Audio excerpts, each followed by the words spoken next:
दोस्तों नमस्कार। मैं राकेश चौहान आज आपके सामने एक नए टॉपिक के साथ उपस्थित हुआ हूँ जिसका नाम है सेट्स। ये क्लास 11th का टॉपिक है। तो आज से मैं क्लास 11th के टॉपिक भी शुरू कर रहा हूँ। तो आइए इसमें समझते हैं। सबसे पहले हम समझते हैं कि सेट होता क्या है। ये जो हम कहते हैं सेट जो होता है ये होता है a well defined collection of objects. Well defined collection of objects. Objects का वेल डिफाइंड कलेक्शन होता है, इसको हम सेट कहते हैं। इसके बाद में जो इसके सेट के जो होते हैं members of set. Members of set, set के अंदर जो ऑब्जेक्ट होते हैं जो सेट के अंदर है। जैसे हमने यहां पे कोई सेट लेते हैं, कोई एग्जांपल लेते हैं सेट का। एक हमने एग्जांपल ले लिया इसका ए ई आई ओ you. A E I O you ये हमने ले लिया, ये वोवेल्स ले लिए। तो ए क्या है? A collection of vowels. तो अब अगर बात आती है मेंबर्स ऑफ सेट्स की, तो मेंबर्स का मतलब है कि इस सेट के अंदर जो भी एलिमेंट्स हैं, ये इसके जो ऑब्जेक्ट्स हैं, इसके ऑब्जेक्ट 5 ऑब्जेक्ट्स हैं। There are 5 objects in this set.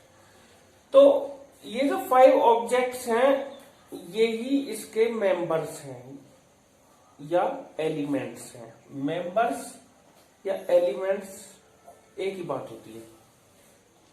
इसके बाद अब हमारी अगली डेफिनेशन आती है रिप्रेजेंटेशन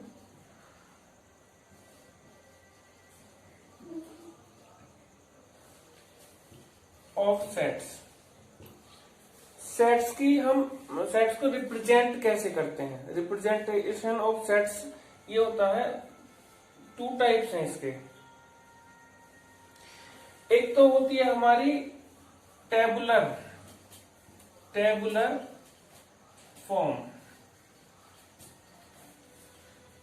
या इसको बोलते हैं हम रोस्टर फॉर्म। दूसरी होती है set builder form.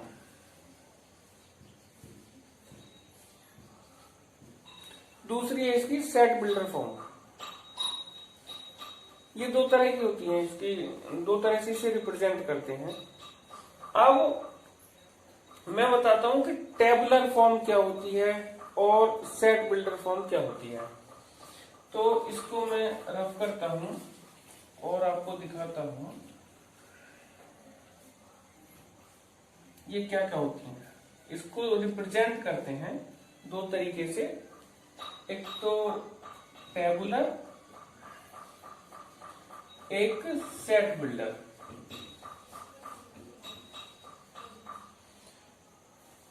Tabular form और सेट बिल्डर फॉर्म। तो अब इसको देखते हैं। टेबुलर फॉर्म जो होती है, ये टेबुलर फॉर्म में जो ऑब्जेक्ट्स होते हैं या एलिमेंट्स होते हैं वो एक कर्ली ब्रैकेट के अंदर होते हैं और वो कॉमास के द्वारा सेपरेटेड होते हैं। कॉमास के द्वारा, जैसे अभी मैंने वो लिखा था ए ई आई ओ यू, लिख दो 1 2 3 4 एंड अदर, कुछ भी लिख सकते हैं। तो इसमें क्या होता है कि ये हमारी टेबुलर फॉर्म है। सेट बिल्डर फॉर्म जो होती है ये वाली, इस सेट बिल्डर फॉर्म में हम जो सेट के अंदर एलिमेंट्स हैं वो उस सेट की प्रॉपर्टी को डिफाइन करते हैं, उसकी प्रॉपर्टी को बताते हैं। एलिमेंट्स जैसे इसी में है, इसी को हम सेट बिल्डर फॉर्म में लिख के देखते हैं। तो जैसे हम ये इक्वल टू है तो इसको हम ये लिख सकते हैं x such that x is a natural number, या इसको थोड़ा सा और शॉर्ट में लिख लो, set x such that x belongs to natural number and x is less than equal to 4। Means x हमारा नेचुरल नंबर है और वो लेस देन और इक्वल टू 4 है, 4 के लेस देन है या इक्वल है, 1 2 3 4। तो ये हमारी सेट बिल्डर फॉर्म है और ये हमारी टेबुलर फॉर्म है। टेबुलर फॉर्म में आपने देखा कॉमास के द्वारा सेपरेटेड है सारे एलिमेंट्स, और यहाँ पे ये एलिमेंट इसकी प्रॉपर्टी को डिफाइन करते हैं। अब इससे नेक्स्ट चलते हैं हम,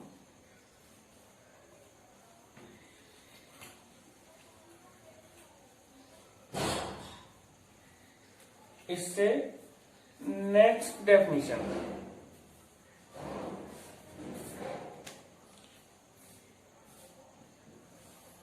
एम्प्टी सेट। एम्प्टी सेट, ये एम्प्टी सेट जो होता है, the set which has no element, जिस सेट में कोई एलिमेंट नहीं होता वो हमारा एम्प्टी सेट होता है। जैसे x such that x belongs to natural number and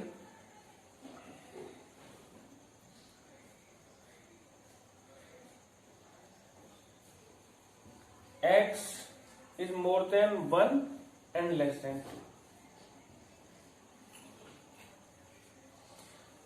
x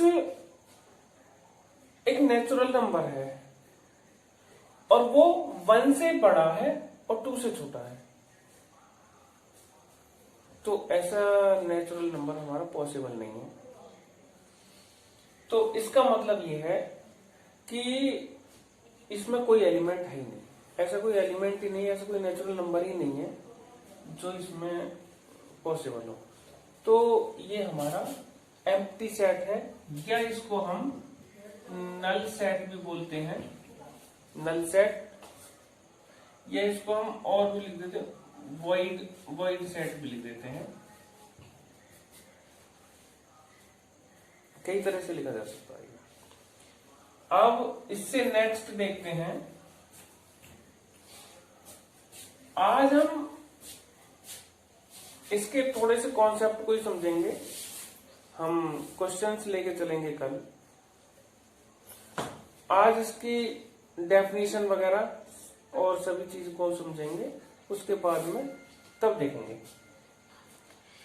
अब अगला आता है हमारा finite set.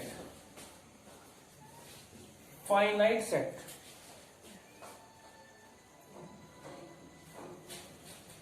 a set which has countable number of elements, countable, जिनकी गिनती की जा सके,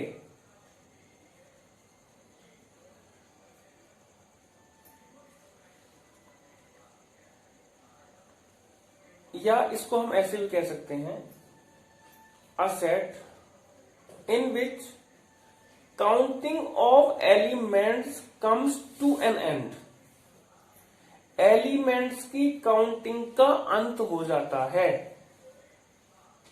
तो वो हमारा फाइनाइट सेट होता है। A equal to 5, 6, 7 counting possible है? यस पॉसिबल है। 5, 6, 7 3 एलिमेंट्स, तो ये काउंटेबल है, काउंटिंग हम इसकी कर सकते हैं, काउंटेबल नंबर ऑफ एलिमेंट्स है। अब दूसरा इससे नेक्स्ट जो आता है infinite set.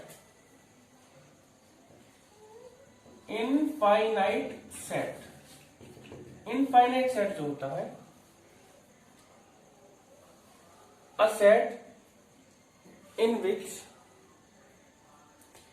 Counting of elements never comes to an end. Elements की काउंटिंग का कभी अंत नहीं होता, अनकाउंटेबल नंबर ऑफ एलिमेंट्स होते हैं। जैसे a इक्वल टू हमने लिखा x such that x belongs to natural number, ये एक नेचुरल नंबर है, और x is more than 50, x is more than 50। तो हम इसमें देखते हैं कि x हमारा एक नेचुरल नंबर है, प्राकृतिक संख्या, और x 50 से ज्यादा है। तो इसका मतलब क्या है कि 50 से ज्यादा जो नेचुरल नंबर होंगे, मोर देन 50 जो होंगे, क्या उनकी हम काउंटिंग कर सकते हैं? बहुत सारे नंबर हैं, इनफाइनाइट नंबर है, तो ये अनकाउंटेबल है, इसकी काउंटिंग नहीं कर सकते हम, मीन्स ये इनफाइनाइट सेट है। इससे नेक्स्ट हम डेफिनेशन देखते हैं, equal sets. Equal sets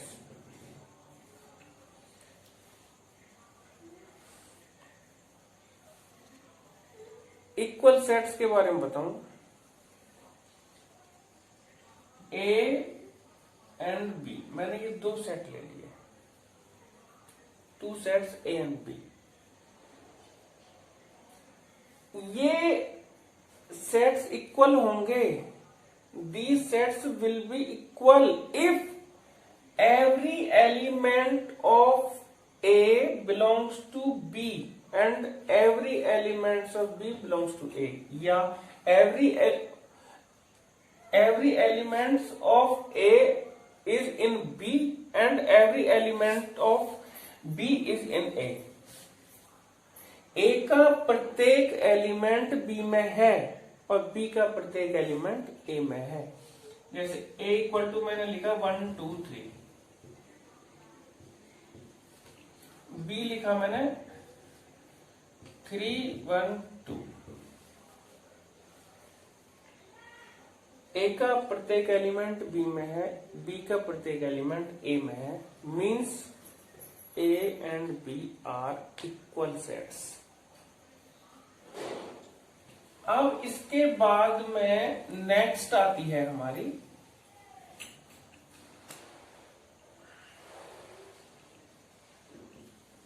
equivalent sets.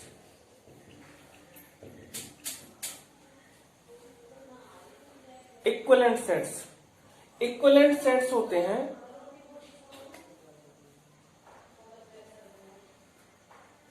If A and B दो सेट्स हैं,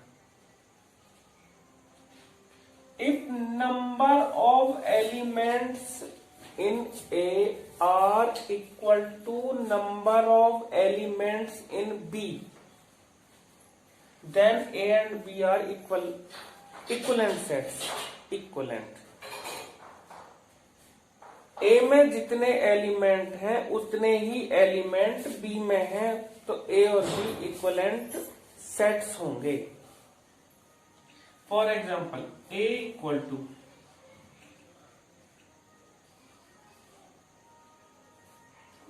2, 4, 6, B equal to A, B, C. Then number of elements in A equal to number of elements in B. A और B के number of elements equal हैं, means A and B are equivalents, equivalent sets.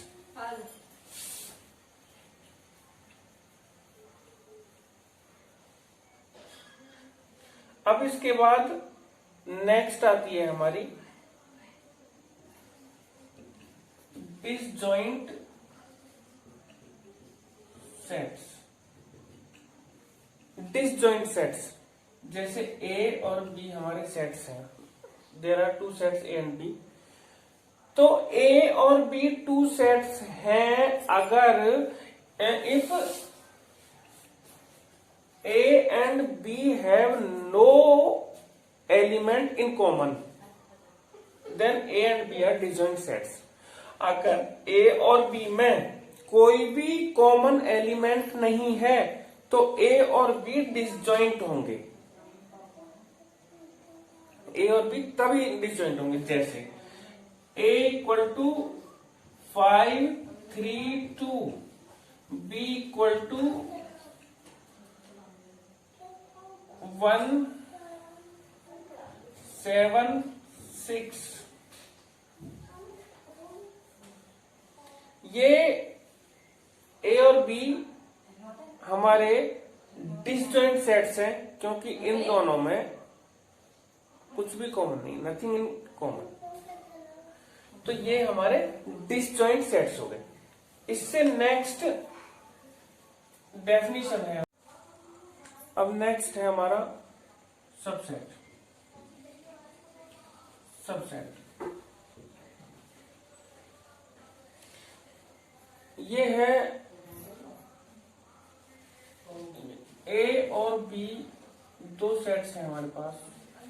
If every element of A is in B, यदि A का हर element B में है तो A B का सबसेट होगा। Subset is denoted by this symbol. A B का सबसेट होगा। इसके बाद नेक्स्ट डेफिनेशन, ये तो आप समझ गए होंगे कि ए का प्रत्येक एलिमेंट बी में है। इसके बाद अब हमारी डेफिनेशन बची पावर सेट की।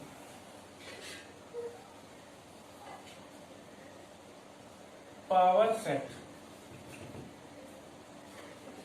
Power set, a power set is the collection of all subsets of A. Then देखो ये मैं आपको बताता हूँ, जैसे A हमारे पास है, इसके यहाँ 1 और 2। A के हम सबसेट्स लेते हैं। A के सबसेट्स क्या होंगे, जो एक तो 5, ये इसका सबसेट, 5 सभी का सबसेट होता है। एक होगा 1 बिलोंग करता है इसमें, एक होगा 2, एक होगा 1,2,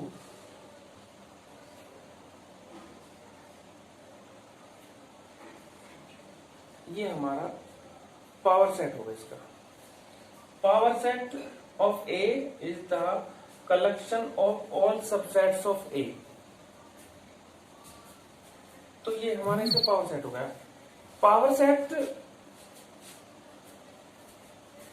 अब इसके अगर हम ये देखें कि पावर सेट में कितने एलिमेंट होंगे, कितने, हाउ मेनी एलिमेंट्स, कितने एलिमेंट्स होंगे, तो इसमें होते हैं हमारे 2 to the power n, 2 to the power n elements. ये जैसे A में 2 एलिमेंट्स हैं तो इसके पावर सेट में 2 to the power 2 मीन्स 4 हो जाएंगे। 1 2 3 4 कितने एलिमेंट्स हो जाएंगे। तो आज हमने इसके थोड़े बेस को समझा है। इसके बाद हम कल से इसके क्वेश्चंस लेके चलेंगे। तब तक